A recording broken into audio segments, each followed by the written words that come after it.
Hello everyone, today we are going to discuss chapter 4 of science, that is sorting materials into groups. I have made single page notes for this chapter for your convenience. Now let's begin. All objects around us are made up of one or more materials. Example glass, metal, plastic, wood, cotton, etc. ठीक है, मतलब कि हम अपने आसपास जो objects देखते हैं वो एक मटेरियल से भी बने हो सकते हैं या फिर एक से ज़्यादा मटेरियल से भी. ठीक है. Now different materials have different properties and are group together on the basis of similarities and differences in their properties.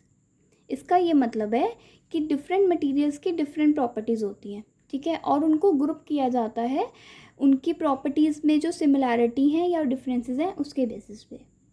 इसको थोड़ा डिटेल में बता देती हूँ.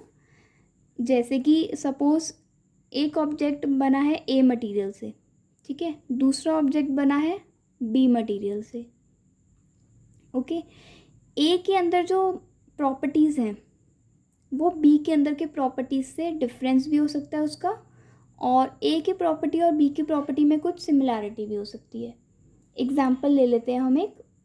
सपोज़ एक ऑब्जेक्ट है वो मेटल से बना है, ठीक है, दूसरा ऑब्जेक्ट बना है वुड से. अब जो मेटल और वुड है इन दोनों के अंदर एक सिमिलैरिटी होती है कि ये दोनों ही हार्ड होते हैं. ठीक है, बट के इनके अंदर एक डिफरेंस भी होता है कि जो मेटल होते हैं वो शाइनी होते हैं और जो वुड होती है वो उतनी शाइनी नहीं होती है ना. तो इनकी जो हार्डनेस है वो इनकी हो गई सिमिलैरिटी मेटल और वुड की, लेकिन जो इनके अंदर की शाइनीनेस और डलनेस जो होगी वो इनके अंदर के हो गए डिफरेंस. ठीक है, तो इनको हम ऐसे ग्रुप कर सकते हैं एक साथ कि हार्डनेस में, हार्ड ऑब्जेक्ट्स में हम इन्हें ग्रुप कर सकते हैं कि मेटल और वुड जो हैं दोनों ही हार्ड में आते हैं. ठीक है, और दूसरे ऑब्जेक्ट्स कुछ हम कहेंगे कि ये दोनों जो हैं वो सॉफ्ट ऑब्जेक्ट्स में आते हैं, सपोज़ कॉटन. ठीक है, ऐसे ही अगर हम देखें कि हमें लस्ट्रस और नॉन लस्ट्रस में अगर हमें डिफरेंस करना हो तो हम कह सकते हैं कि मेटल जो है वो लस्ट्रस का एग्जाम्पल है, शाइनिंग ऑब्जेक्ट्स का, और जो वुड है वो नॉन लस्ट्रस का एग्जाम्पल है. ठीक है, ये था एक एग्जाम्पल. अब हम इसे एक एक करके पढ़ेंगे. जो प्रॉपर्टीज़ होती है ना मटेरियल्स की, हम उन 5 प्रॉपर्टीज़ को एक एक करके पढ़ेंगे. फर्स्ट प्रॉपर्टी है appearance, second is hardness, third is solubility, fourth is heaviness और lightness with respect to water, and fifth is transparency. ठीक है, सबसे पहले हम अपीयरेंस पढ़ते हैं. Now appearance. Materials differ in appearance on the basis of its looks and physical properties. ठीक है, मतलब मटीरियल्स जो है वो उनकी अपीयरेंस जो होती है वो अलग होती है. किस बेसिस पे? On the basis of its looks, मतलब उनकी जो लुक्स होती हैं उसके बेसिस पे वो उनकी अपीयरेंस अलग कहलाती है, या फिजिकल प्रॉपर्टीज़ के बेसिस पे भी उनकी अपीयरेंस अलग कहलाती है.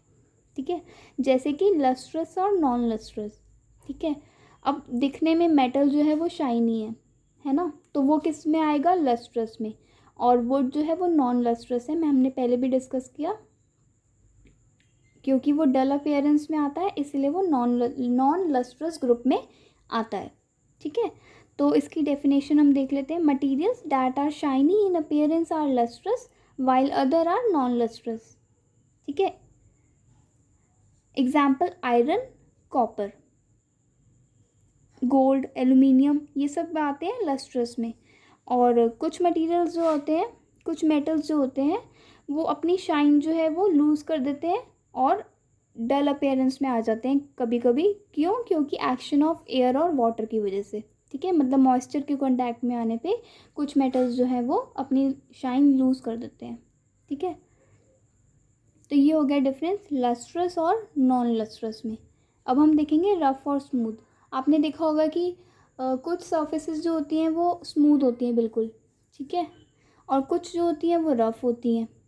तो ये तो कॉमन है, इसको मैं ज़्यादा डिटेल में नहीं बताऊंगी. उसके बाद हार्डनेस. सेकंड प्रॉपर्टी है हार्डनेस, मटेरियल्स की सेकंड प्रॉपर्टी.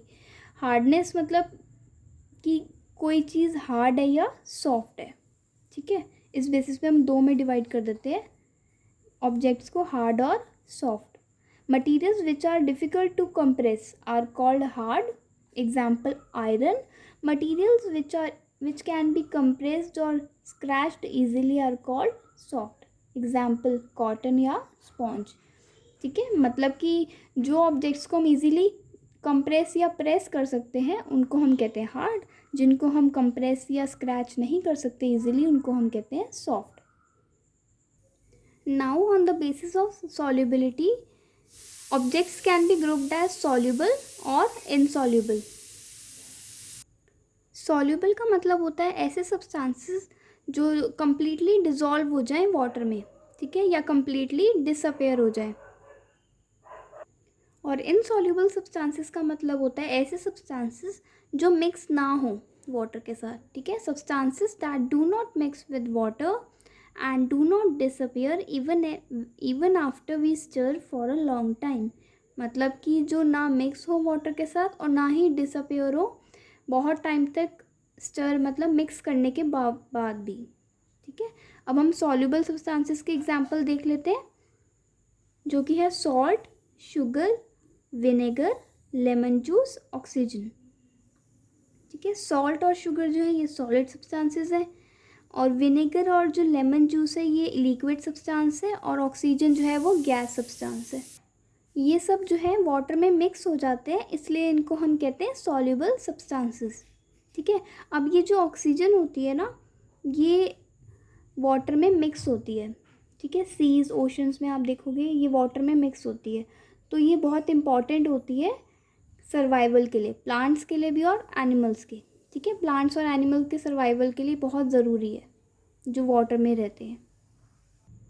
अब हम इनसॉल्युबल सब्सटेंसेस के एग्जांपल्स देख लेते हैं. ठीक है, जैसे कि सैंड, चॉक पाउडर, सॉडस्ट. ठीक है, ये तीनों जो है ये क्या है, सॉलिड सब्सटेंसेस हैं. ये जो है वो वाटर में सॉल्युबल नहीं होते. ठीक है. ऐसे ही ऑयल और केरोसिन, ये लिक्विड सब्सटेंस है जो कि वाटर में सॉल्युबल नहीं होते. आपने देखा होगा ऑयल की लेयर हमेशा वाटर के ऊपर शो होती है. Now fourth property is heaviness और lightness with respect to water. ठीक है, मतलब कि अगर ऑब्जेक्ट हैवी है, ठीक है, वाटर से ज़्यादा हैवी है, तो वो सिंक कर जाएगा. अगर वो ऑब्जेक्ट लाइट है वाटर से, तो वो फ्लोट करेगा वाटर की सरफेस पर. ठीक है. So substances which are lighter than water float on the surface of water. Substances which are heavier than water sink in water. Example है फ्लोट करने वाले ऑब्जेक्ट्स का, ड्राइड लीव्स, मतलब ये वाटर से हल्की होती है, और की या स्टोन जो होते हैं वो हैवी होते हैं वाटर से, इसलिए वो सिंक कर जाते हैं वाटर के अंदर. ठीक है, मतलब डूब जाते हैं. Now last property, that is fifth property of material is transparency. ठीक है, on the basis of this property objects can be classified into transparent, opaque और ट्रांसलूसेंट. ट्रांसपेरेंट का मतलब होता है जिस ऐसे सब्सटेंसेस जिनमें से थिंग्स जो हैं वो इजीली और क्लियरली दिखें. Substances through which things can be seen. ठीक है, ऐसे सब्सटेंसेस जिसमें से दूसरी थिंग्स जो हैं इजीली दिख जाएं, जैसे कि ग्लास, वाटर, एयर और सम प्लास्टिक. ठीक है. Second is opaque, through which we are not able to see. Wood और मेटल से हम नहीं देख सकते, एक उसके मतलब आर पार हम नहीं देख सकते वुड या मेटल के हम, तो वो ऑब्जेक्ट्स क्या कहलाते हैं, opaque. Now third is translucent, through which we are able to see but not clearly. ठीक है, ऐसे ऑब्जेक्ट्स जिनके हम आर पार देख तो सकते हैं लेकिन क्लियरली नहीं देख सकते हम. जैसे कि ये पेपर है, अगर इस पर हमें ऑयल हम लगा दें इस पेपर पे, तो क्या होगा, हम इसके ऐसे करके आर पार तो देख पाएंगे लेकिन हम क्लियरली नहीं देख पाएंगे, हमें धुंधला धुंधला या ब्लर सा दिखेगा. ठीक है, तो ट्रांसलूसेंट का एग्जाम्पल है oiled paper. This is all for this chapter. We have discussed full chapter in this video.